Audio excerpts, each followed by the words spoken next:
Grace and peace, everybody. Um, give y'all a couple of seconds to get in here whilst I'm setting this. Whilst I'm setting this thing up, I'm gonna try to answer two questions. We were talking yesterday about that flat Earth and how people read scriptures. I got a I got a couple of real interesting comments coming in. Let me just make sure this thing is 30 seconds. Let me just make sure this thing is good. I'm gonna do me a favor. Just type one if you hear me. I'm gonna give y'all a couple of seconds to come in here whilst I get this stuff together. But I wanna talk about a couple of things. I wanna just answer two or three questions, but one of the things, oh yeah, appreciate it. 1987. Grace and peace. How you doing? Grace and peace, Rose. I see you. I want to say something. Yesterday, like I said, we were talking about the flat Earth and all of that. Bunch of questions came in, so we might have to do a part two on that. Rob Moses, Hotep, Richardson. We didn't see you in a minute. Grace and peace, Sister Foster, Prophetess. What's good? I know you busy traveling and stuff. We haven't heard from you in a minute. We love you. Listen, a pastor, one of the questions came in that a pastor was preaching and he died in the pulpit. And you know the Bible thumpers. We got scriptures for everything. That's how come when I spoke yesterday about the flat earth, I read y'all some flat earth scriptures, and then shout out to Sister Yolanda, she came and she hit me and Taylor and I think other peoples came and hit me with Isaiah about the earth being around and how he stretched it out upon the curtain and like a curtain, and there's certain passages that round earthers used and that we use on people when we're going back and forth in discussions and stuff like that. But a pastor died in the pulpit, and a lot of people said that he died because God struck him down. So this is my question to y'all. Maybe y'all can help me before I answer them back and be a little too harsh. Is it God that struck him down in the pulpit and killed him? First of all, pastors dying in the pulpit's not a new thing.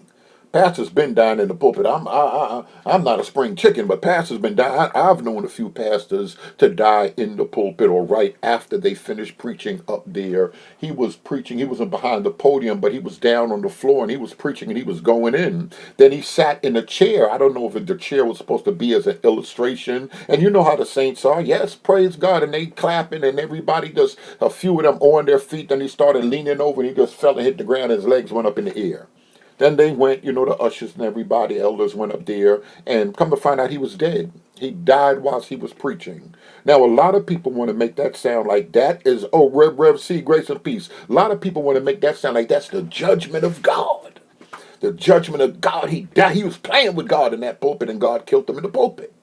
Now, other people would say he just died up there doing, he just went on to be with God, doing what he loved to do up there. How can people reading the same book have two opinions? I remember when the other pastor died, they said that he was involved in a relationship and God was sick of it because it was an ongoing relationship with another woman. And his wife was complaining to the people in the church, and they prayed and they prayed, and God took him. So we got all type of things that people say. How do we look at that? Because I look at things a little differently. I don't want to just automatically put everything on, oh, this is the devil, this happened because of this reason, or this happened because of that reason. And a lot of people can have their opinions. A lot of people have opinions on different things, and it's okay. I look at it differently. Like yesterday, we heard that Kobe Bryant, his wife, I mean, not his wife, his daughter, and 7 other people died in a helicopter crash in California. Now, me, I would look at a thing different, totally different. Like the old people would say, Bailey, they would say, listen, you don't never know when you're going to go. I know people would just run into the store and end up getting into a shootout and dying and getting robbed, home invade. People die in so many strange type of ways. What was that? Oh, I think that was Pastor David Wilkerson, popular preacher back in the days on Pennsylvania on the highway. Didn't have a seatbelt on. Maybe if he had a seatbelt on, he would have saved his life. Coming from preaching, I believe it was. Had a car accident and died. Didn't have a seatbelt on. Had a car accident and died. So I don't look at things like that. What do y'all think about that? How, what Moses is saying, death comes like a thief in the night. Moses, you sound like you grew up in the church, like a thief in the night. Death comes like that sometime, and a lot of times we just got to be ready. Kobe, I often would think, I see a lot of people putting posts up there to Kobe, and out of a lot of guys in the NBA, they would even recognize that, he was a clean cut guy. A lot of people laughed at the situation he was in with the sex situation with the woman, but for the most part, his life was pretty clean cut for a millionaire NBA player. Them guys is out there going from hotel to hotel, sleeping with groupies and all of that. Many people have testified that he wasn't really he wasn't really that type of person going out there and being involved in stuff like that. But it's just interesting how what we would call Bible thumpers, how we would, certain people would view certain passages. It takes me back to back in the days. Back in the days in Europe and in America, a lot of churches in different villages were the tallest buildings. And being that the churches were the tallest buildings, the churches often got struck by lightning. And sometime, a good bit of time, when the church got struck by lightning, people would go crazy in the village because God is against us. God is against us. Somebody is doing sin in the camp. Now that's good to try to get people to come out, start having a witch hunt. Who's masturbating? Who's watching pictures they're not supposed to watch? And we get on a witch hunt. And we start blaming people for circumstances and things that happen, saying that we know it's God. He's upset with the village. A whole bunch of people were upset with when churches were hit by. But they would look at that if a church were hit by lightning. Around Moses, they would say, "Man, this is God putting His judgment down on us all." And then a wicked Freemason. Because we say all the Freemasons are wicked. A wicked Freemason who was a scientist, who was a mystic, who was down with the Hellfire Club, who was a playboy, who was a free thinker, named Benjamin Franklin. He said, listen, those are energies, that's electricity. And he wanted to harness this thing, and he said that he can understand it. He's been studying this thing. They don't want to hear from him because he ain't nothing but a devil. He involved in politics and stuff, but it's rumored that he's doing all type of different things. Rumored that he's doing all type of different things. But then he started playing with the kite and the key and all of that stuff, and he started saying that we can harness this electricity. Him and his partner, they started going out there and doing it. And that same wicked devil worshiping Freemason that they called Benjamin Franklin, he invented the lightning rod. And he gave it to the church people. He said, I tried this thing out. If you put this at the tallest point of the building, when the lightning hit this, it's going to conduct it. It's going to conduct it through it, and it's going to go straight into the ground, and then ain't going to burn your churches up no more. And Benjamin Franklin invented the lightning rod, and he helped the quote unquote religious, spiritual, Bible thumping, superstitious people out. Using science, he helped them out. I just brought that up for a reason. We have to be careful how we're looking at things. We got to be careful because, like we were talking about in the class, and we're going to continue on. We don't want to do too much with the book where we start judging people and condemning people, and it's not even what God is saying. We think it's what the book is saying, and God is telling us to handle a given situation, and it may not be. And it just may not be. So I want to make sure that I brought these couple of things out. It's going to get people offended. People are going to have different positions on stuff. And like I told somebody yesterday, often I would make a video, I would do things, and I would teach. And the other guy said, no, what he said last time, about 3 o'clock in the morning, somebody put a message up in there. You got to be careful, those people that leave you with more questions, like I'm working for the secret order, because I want people to think. Thinking is okay. Somebody else said, no, you got to understand, science is totally different. Science is totally different. Science take you away from God. I beg to differ. I don't really look at things like that because I believe that the heavens declare the glory of God. And if I'm studying the heavens of Copernicus, of Galileo, if people want to study nature and things around them, how can studying God's creation take you away from God? No, I think you're thumping the book too much. I think you're doing too much with the book. And I know that bothers people and stuff like that. I don't mean to. No, let me stop lying. I do mean to offend you. I just want people to, think a little bit. There's nothing wrong with thinking. Grace and peace, days of Noah. It's lunchtime. I'm not going to be on here too long, but another thing that I wanted to bring out was the 12 tribes chart. We often talk about the Israelites and different camps and the chart, and I was heavy on my thing, like, we can't bunch these people together. Let's just think about this thing, and let's just speak on it. Let's just speak on it. Y'all seen everything. Y'all seen everything to go down, and we had different people on, and it kind of went a little haywire. It went a little crazy. Bought G Man, shout out to G Man, Sister Cherry. Bought Faithful in them on, and them radicals them run amok. And and then I got Sister E and my peeps, and stuff just went crazy. Shout out to Sister E, I love you. And stuff just went crazy. And all of this comes from talking and people with different points of views and stuff like that. And when it comes to religious matters, people are religion and politics. Some people say don't even get into those discussions. But we're on social media. We have friends with different opinions, so we have to dialogue. The first social media, that's how I tell people when we were dealing with talking about the French Revolution and everything, when the printing press came out. A lot of people couldn't afford books. You had to kill up a lot of sheep, a lot of animals to get the paper, to get the leaves to make books, and it was expensive. It would be a regular worker's months of wages to get them a Bible when Gutenberg invented the printing press. So the social media of back in the days, the Facebook book of back in the days was not so much books, but they were little pamphlets, just a few pieces of paper, and they would close them up and fold them and staple them, and people would pass them around. This is how them free thinkers and people that wanted to dialogue caused the French Revolution. This is how things happened in America. Thomas Paine and people writing things, and though a lot of people couldn't read, there were other people that would open it up.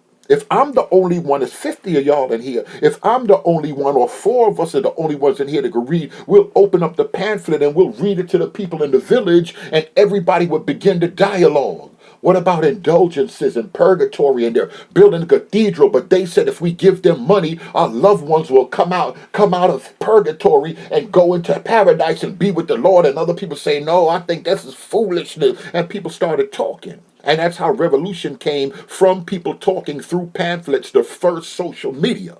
Now we have this social media, and it's giving some church people a problem, some religious people a problem. Because it's just not the bishop and the archbishop and the pastor telling us not to talk, and when they want to just shut up and shut down the service, they do the benediction and everybody go, people are talking. People are talking, and now we got social media, people really talking. So we've been coming in contact with Israelites, and Israelites been telling us stuff but from the beginning, we've been like, wait a minute. So y'all telling me Hispanic? We've been looking at the 12 tribes chart.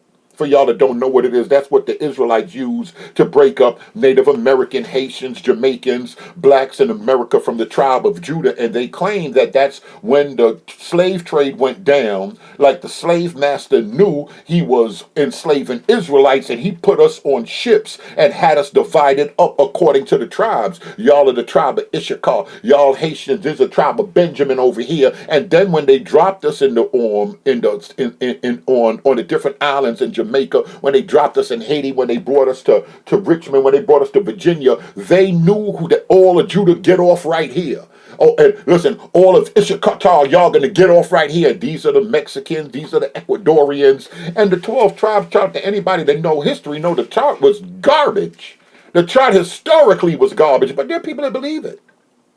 I had people come and tell me the 12 tribes chart is in the Bible. There's 12 gates of heaven. In heaven, which gate are the Christians going in? There's only 12 gates, and the 12 gates are for the 12 tribes. And that's the chart in the book of Revelation. Nowhere in the book of Revelation tell me about Ecuadorians. Tell me about Dominicans and Hispanics. Nowhere in Revelation, they doing too much with the book. We thumping out, we wilding out with this book. We wilding out with the book. I'm telling y'all, we're wilding out with the book. So now, and this has come up before because I've discussed it with people. So now I posted on Facebook, I see somebody, they just connect me and put me in groups. I see somebody got a new chart. They're trying to say the Hispanics and Dominican, they trying to take some people out of the chart and say every single person in all 12 tribes were all Negro people. So I saw, of course, I'm going to throw it out there because I'm a troublemaker for the apology. I'm just a troublemaker for them believers out there. I'm going to throw some stuff out there. And I'm going to bang on them thumping Israelites too. I'm going to bang on them with that. What are we going to do now? Now y'all switch the chart up, and it's not Ecuadorians, and it's not Hispanic people. Now the chart is all Negroes. No matter, some Israelites, I can't lie, have always said this no Native Americans are not Israelites. And they changed up the chart, and they're trying to say all black people are all of the 12 tribes. What are we going to let's all just get together for a moment and scratch our heads. Let's try to figure out what we're doing with this religion when we're discussing religion and understand the most important thing. The most important thing is Kobe is dead. Yeah, and not only Kobe, a lot of people talking about Kobe, but we got to remember to pray for the pilot and for the coach, the other lady, and all of those other quote unquote people that were on that helicopter that were not stars. We tend to get caught up into the stars, but we felt the closest to Kobe for those that are into sports and watching basketball and seeing him grow up with his daughter and just following his career for the last 20 years till he retired. He put in work. You know, LA Lakers and all of that stuff, that's just big stuff. The NBA, the playoff, all of this stuff is big stuff and it's big in our culture. So we got to remember those other things. But I think at the same time, trying to bring and understand our spirituality, let's try not to do too much. Let's try not to do too much because we doing a whole bunch. We're doing a whole bunch, and just make sure before we get to saying stuff and posting stuff or standing surely on something that we know that there's another side and try to look at it. That's how they used to do some of y'all from debate class. They would, in certain schools, in certain communities, they would have debate classes. So they would tell you, you turn around and you take the other position. You take the other position and you try to understand it from that other position. You got to be careful with that though when you're taking the other position and doing certain things in a time like this because people will take your videos and chop them up. I seen a video with Vocab doing something. Somebody tried to prove that he wasn't a Bible believer. He didn't believe in the divinity of Jesus or something because of a sound bite. And in all actuality, it was a skit. But you know, you got to be careful because people, wicked men, wicked folk could take some stuff and twist some stuff up. So I got to be careful when I'm saying certain things, but I often let people know I want to just have people dialogue and I want to just have people thinking, let's put this thing out there. It's not the end of the world because people are talking anyway. Is the world flat? Oh, Lady D, Big Lady B, what's going on? Is the world flat? That's a good question for Lady D. Is the world flat? Barely, I ain't see you yesterday. Is the world flat? Is the world round? Does the Bible teach the world is flat or round? And like some people say, what difference does it make? Are we doing too much with the Bible, making the Bible say things, making the Bible an encyclopedia, making the Bible a scientific book? Maybe we should just separate these two things altogether. I'm going to take y'all one further. That'll get some people really upset. Maybe they should separate some of this history. Because clearly some people are revising history to try to fit certain things, and it does not fit. Some people are just making some stuff up. We just making some stuff up. So we got to check ourselves on these things. I'm going to leave y'all with that. Let me see if there's any questions in here or anything. If we, the chart, man, oh yeah, everybody, they know the chart is pure madness. And one thing I can say, even I know Israelites, I know a lot of people are saying the chart is madness, but there's a lot of people that's holding on to the chart and they're using the chart as an evangelistic tool. Like people claim they was using that picture of Jesus. They were spreading that picture around with the gospel. They were using that as a tool. A lot of these camps, they'll show you a white image of a person. They say it's Caesar Borgia. And that's another thing. Berean got 350 videos. I never told y'all. I don't know who that white man is in that picture that them Israelites have, but they say it's Caesar Borgia.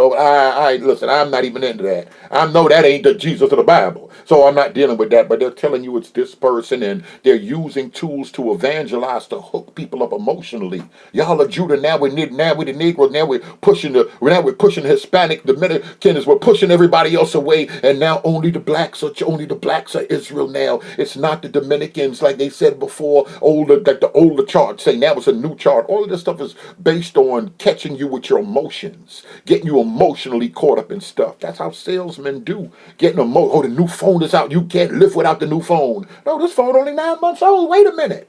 But that's how they get us caught up into this stuff. We got to be careful with the religious folk. A lot of folk out here evangelizing for their gang, for their clique. They're selling you something just like the salesmen will sell you something. You can't live without it. This is you. This is you. And they putting that emphasis on you to hook you emotionally. That's what commercials do. People spend cosmetics. They spend billions of dollars Christmas time for the kids. You can't live without this. And they do it to adults also. Peer pressure. I posted earlier in the group on, are we naturally greedy? Are we, as human beings, are we naturally greedy? Because we got stories of greed all over the place. So many people rob and kill and do things because of greed. I want that man's wife. I want that man's money. I want more money. I want. And we're living in a society, even though we're spiritual people and trying to work on our spirituality, we're living in a society where people are constantly desiring more and desiring more. They even did it so much that they twist the gospel and made it a prosperity thing, taking the word of God and doing something that it was never meant to do, saying everybody in the Bible was rich and telling you a whole bunch of stuff that historically is not right and exact. We've all been twisting up this book. Every one of, and we got to make sure now individually that we're reading this thing properly, because these folk, like I said, in the church, in them camps, these folk on the media, these folk are have you running, they'll run you ragged using religion, using different things, and feeding off of your emotions. Rick says in the last days, nations shall rise against nations. Y'all know that word nation right there is ethnos. It's going to be ethnic beef. It's beef within the church. It's black and white and everybody. I heard the other guy said somebody told him it was just a Hispanic woke movement and people just wilding out. Everybody wanted to be counted. LGBT, convicts, the freaks, all type of Satanists, Rastafarians, Nawubians, everybody, the Klan, KKK, Aryan, everybody want to be counted. Everybody want to be counted. Everybody want their voices heard. And in the midst of everybody fighting for their own thing, what is the kingdom about? We got to understand that Jesus come talking all of this Israel stuff. Or Jesus came talking a whole nother level. Israel was involved in it, but did he come talking about the kingdom of God? If so, what is it? Come on, where your Bible thumpers at? It's not meat nor drink, but righteousness. Come on, oh, grace and peace, Spanish. I didn't see you in a minute. What's good? What is it? What is this kingdom? Because we can get caught up in this whole, not me too, but me too in every group. I'm woke, he woke, I'm Hebrew, you Irish, you PK, I'm Rastafarian, I'm Nubian, I'm white, I'm black, I'm Irish. I'm Irish. We know Irish started it all off. I'm German. Oh, I'm the original man, and we all trying to outdo each other. We got to be careful. We got to be careful because a lot's going on in this day, and we just got to make sure on Miss B that we're following the Spirit of God and what the Spirit of God is saying, and not get caught up into emotionalism. It's easy to get caught up into something emotionally, and then we run off with it. Of course, you're going to have some lunatics here and there. You know, we got one guy, he got on there and basically he was saying he's glad that Kobe is dead because of the sex charge that he had before and he didn't even get convicted of. We got strange people out here. But we got to remember in all this emotionalism, all of this stuff, people are just talking. Because they have a phone, I can get on here and I can pontificate, I can talk my talk, but there's a lot of people that are just talking. And when it comes to the internet and social media, at large, it's not really regulated. So we got lunatics that's posting anything. Don't believe because you read it in a book. People are self-publishing. They're publishing books out here saying the most racist, crazy, ignorant, some stuff. I'm telling you, it's another level. It's some brand new people out here. This stuff been going on before, but it's a brand new level of ignorance out here right now. And people are grabbing hold to it. We got to be careful, even what I'm saying and naming other people, that you got unstable minds out here, and it's easy to get your hand on a hammer. It's unstable minds out here that'll do other stuff, and they're thinking that they're hearing God, and they really troubled in another way. They really got mental problems. They really been troubled before the religion. Let me give y'all one more thing before I go. When people talk about, yeah, well, them wicked slave masters and this and that, and then the only thing, because when y'all notice a lot of people on the internet, they spend all of their energy tearing down Christianity. Let me tell y'all something right now. News report. I'm not sure if y'all got the memo or not. You got bad people in every religion. You got wicked devil worshiping perverted atheists. You got wicked Catholic priests. You got wicked imams. I know y'all don't want to believe that right there. You got wicked folk in the Nation of Islam. I'm gonna tell y'all something else y'all ain't gonna like. You got homosexuals in them Israelite camps. Ain't no one sin that people are, nobody like that over here. We the men of the men. Shut up. We gotta stop this stuff. We gotta stop this stuff and understand human nature, fallen nature. We gotta get to the depths of what the Rit is really teaching. Rit ain't teaching no nonsense about skin color. Rick is teaching us something about human nature, fallen nature, the spiritual world, and its effects on us as human beings down here, and preparing us for God's kingdom and what we're going to do, how we're going to walk, talk, and move in that. So everybody that's my kin color, that's my skin color, they ain't my kinfolk. This is just how it is. This is just how, because me and you look the same and we're the same complexion, that don't mean you're my brother. I got some light-skinned brothers, and they go out because we're kingdom children. There were kingdom children that was down with the slave trade that was light-skinned, and we used their houses in the Underground Railroad. Y'all call them white folk. Oh, this gonna upset some of y'all. Y'all think of somebody else dark like me, I'm supposed to ride out with the nonsense. They say, no, no, no, no, no. I got sisters and brothers that don't look like me. And I got some strangers that look like me and they're not related to me. And that's how we gotta begin to understand these things. Because this thing is spiritual, is deeper. It ain't got nothing to do with language. Oh, the Hebrew, oh, the Greek, the Aramaic. You got to understand the Portuguese. This thing got to do with, it's two families, and it's a war with two families. It's the sons of light and the sons of darkness. Amen. That's all it's about. Now, it manifests itself through racism.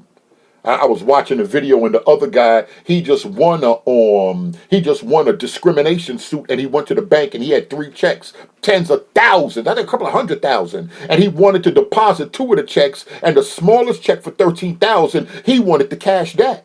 The girl at the thing saw the checks, and she went and called the manager, and they called the police, and the police came in there. He said, yo, y'all could call my lawyer and everything. They wanted to arrest him anyway. He just got hundreds of thousands from a discrimination suit, and when he took the money to cash some of the money from the discrimination suit he went to the bank and caught another discrimination suit. This is how these things are manifested through a sin nature, through propaganda. All dark people are crooks. You got to be careful. If it's a light-skinned black, he may not be that bad, but the darker you are as a human, the more evil you can be. And this is nonsense that was used through propaganda from a people for wicked racist purposes. But because slavery have stopped, we have manifestations of that same wicked thing, even among ourselves as black people. We got some black folk. Y'all don't, all y'all want is light-skinned folk. Oh, and then when we start talking about, oh, these wicked people, and they mixing that pit bull, and they're making that bully, that American box, and they're mixing dogs. Y'all are doing the same thing. Come on now. How many of y'all mamas was running around here sleeping with guys because they got good hair? Oh, he got light eyes. I'm gonna have his baby. I mean, I didn't want to start bothering you people right now. Y'all don't want to hear the whole truth and nothing but the truth, so help me God. We've been doing strange stuff, and it's because of our sin nature, we've been affected in a certain way, and certain sins of the past has come down, and they're still lingering. They're still lingering. But Brit said, he that has an ear, who can really grasp this thing and understand spiritually the depths of what's going on? Or you caught up into the surface level of it. You got to have a deeper belief system. Don't be a surface level Bible reader. Get to the depths of what the text is really saying. The majority, all of this stuff in here, it was written before. It was written before black-white racism. It was written before America. It was written before American slavery. But people can't even see outside of the situation to get into the depths of what it's really saying. I jump on here to say, he that has an ear, let him hear. God is calling us out of some nonsense just to understand the depths of some things. Can we understand it through dialogue? Yes, but we got to have open hearts. Anytime I'm coming and I'm trying to interpret written light of how them white police pulled me over, and the three white boys was riding by on the highway, they was doing 90, you pulled me over. You a hater. I ain't dealing with you white devils no more. I can't interpret Bible in light of that incident that happened to me that turned around and suspended my joint. I'm like, unbelievable. Then they want to take them because I'm beefing. Man, just come on and write the ticket, devil. I'm going to keep it moving. I can pay for that ticket. Oh, he going to sit in the back. Then they're going to talk to each other. They're going to take extra time because I told them I was in a hurry. And then I'm gonna come back to the Bible, and I'm gonna read the Bible in light of that experience that happened to me. We got to be careful. A lot of us that had experience that happened to us. The other girl, after months and months of dialoguing with her, come to find out her uncle was a deacon and he was molesting her. So she feels some type of way about God. So let's get down to the truth. Oh, that's what it really is. Oh, you're broke from another reason. A lot of us on here, a lot of people in social media, a lot of people are out here and they're ministers, they're saying stuff about God and God's people, and they're fighting against God, and they're coming and debating because they have a deeper underlying issue. What's the underlying issue of what we're doing? I don't want to keep y'all long. It's lunchtime. I don't want to keep y'all long. I just wanted to drop this. Oh, grace and peace, Alton. I seen you hit me. I seen you. I think I don't know. I'm not sure if you got my new number. I got another number. I'm getting ready to get out of here, but there's some stuff that we gotta talk about. We're gonna chop it up later on. We're gonna get into the angelology. Like I said, we're gonna do that other stuff. If y'all want to get in touch with me, BereanTeach@gmail.com. Almost everybody got my Berean Teach on PayPal or $ Berean Teach on Cash App. We appreciate y'all prayers, y'all support. Shout out to everybody down with that Patreon. Shout out to Holder. Perry, jump on, Brother Johnson. Just salute you, Yolanda. Everybody that's there. Sister H, I ain't see you. I saw you last night. You said you were watching the video. I got to try to holler at you later on. Appreciate y'all. My man Baker. Salute everybody. Salute everybody. Even people that y'all don't see on here no more, Sister E. Those are my peeps. Those are my peeps regardless. Regardless how this ministry go and beefing and this and that and all of this stuff. By this shall all men know that ye are my disciples. Salute faithful of God in them. I don't got no listen. We gotta love is crazy. Jesus said, even your enemies.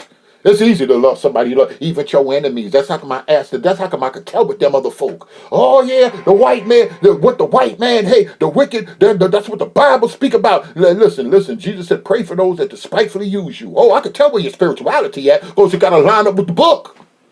It got to line up with the book. And if it don't, and you don't understand it, you're not his. Even the religious people at that time, Jesus said, y'all can't understand my speech. And they done been to seminary. These is the Pharisees. He said, y'all can't understand my speech because we're not of the same spirit. You're not from my Father. Y'all can't understand it. But then there were those that did, and they followed him. It's deep. I'm here to just tell y'all it's a little deeper than y'all think it is. I'm going to get out of here right now. But like I said, BereanTeach@gmail.com. Love y'all. Appreciate y'all on my arm. See if I can stop this thing and edit it up.